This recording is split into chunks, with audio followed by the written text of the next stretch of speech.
A brief history to see where it all began. March 14th, 1916 is when it all started. Kenneth Colin Irving, also known as KC, just turned 18 and was on his way to Wolfville, Halifax to attend Acadia University and enroll in the Royal Flying Corps. KC took on this venture without the blessing of his father. After a short stay at Acadia, KC soon left to join the Royal Flying Corps during World War I. Even as a young man, KC was always looking for ways to help others. For his help, KC only asked for one thing. He asked that the next time someone needed gas, that they purchased it from an Irving gas station.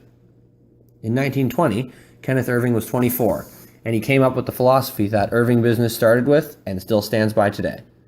That philosophy is, look after the customers and they'll look after you. KC Irving believed in going the extra mile to wow the customers with superior customer service. In 1924, KC opened his first garage store in his hometown of Bouctouche, New Brunswick. He quickly earned the respect of his fellow businessmen and customers. In 1940, Irving began to expand their business into the French communities. The first was in Quebec and was called Le Pétrole Irving. In 1949, Newfoundland joining the Canadian provinces caused Irving to expand its operation onto the island as well. In 1953, KC's oldest son Arthur followed in his father's footsteps and joined the family business.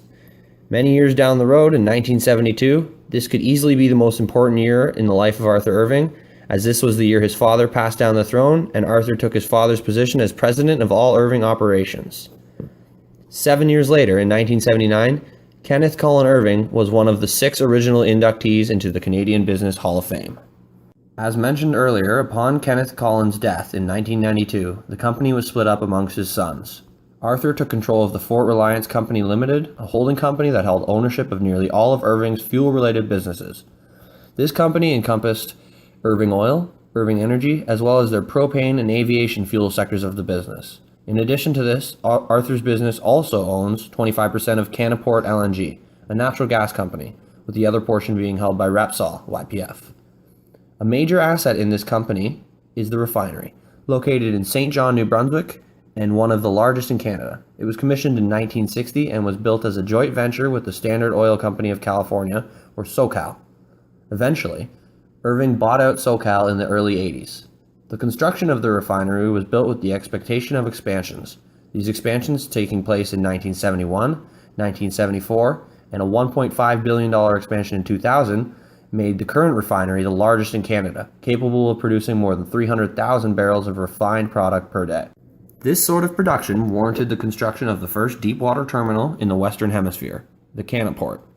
It was the first of its kind that was able to receive supertankers, and has been operated wholly by the Irving Group since its creation in 1970.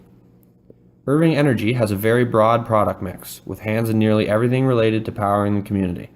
They produce and sell, both privately and commercially, crude and refined oil, propane, natural gas, as well as automotive and commercial lubricants. Although this doesn't allow them to be a true vertically integrated company as they were prior to KC's death, they still try to purchase as much as possible from the companies that are under the Irving corporate umbrella.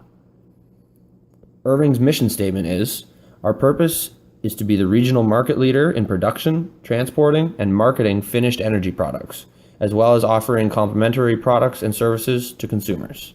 Irving Energy has a rather large target market area considering it is a family-owned business in the East Coast.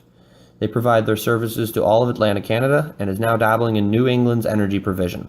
It distributes its products through its 800 service stations and 40 retail offices that provide home heating products throughout the aforementioned area. Irving Energy supplied more than 20% of all U.S. gasoline imports in 2003, showing it to be a major player in the fuel industry. In 2008, Circle K, a multinational company based in Quebec, acquired the rights to operate all of the service stations branded under Irving. Irving did this because they believed that they could be more profitable if they were to focus more on the production portion of their market mix. A bit about Irving's future. Irving's vision is driven by their own set of consistent fundamental values, which include uncompromising quality in making our products and committed service to our valued customers, an unwavering focus on continuous improvement and the innovation in our diverse business, and a responsibility to make a positive difference in our communities, where we are proud to live and work, as well as to the health of the land, air, and water that sustains our world. What we have here is the corporate structure of Irving Energy. Irving Energy has a centralized form of control, with major decisions needing to be dealt with by upper management. This form of control tends to have better distribution tactics, and since most of Irving Energy's business is distribution related, you can see why they chose this format. Other pros of having a centralized form of control can be a higher efficiency and producing a stronger brand/corporate image. Irving has a tall structure with a narrow span of control. As you can see here, there are several levels of authority within the corporate hierarchy. However, nearly all must report to the Canadian Operations Sales Manager before it follows the appropriate pathways to reach the CEO. This allows top management to have more control of the business operations and provides many opportunities for advancement within the company. However, this setup can be more costly to maintain and can result in inefficient communication and decision making. Irving Energy is a quickly growing business in both areas of influence and profits. Since it is strictly distribution, with resources coming directly from Irving Oil, as Irving Oil grows, Irving Energy will grow as well. The greatest source of oil and resources for Irving Energy to distribute comes from Canada, primarily from the oil fields in Western Canada. However, due to the vast distance and high traffic areas in between the oil sands and Irving's refinery, transporting this volatile substance above ground is not a feasible option, as not only are the costs astronomical, but it is also very dangerous, and has left Irving searching for a solution to this problem. As of August 1st, 2014, Irving Oil and TransCanada have made a deal to add to an existing pipeline that runs south into the States. They will form a joint venture to develop and construct the new Canaport Energy East Marine Terminal at Irving Canaport in St. John. This will provide the oil sands access to the Atlantic Ocean and open up a whole new worldwide market.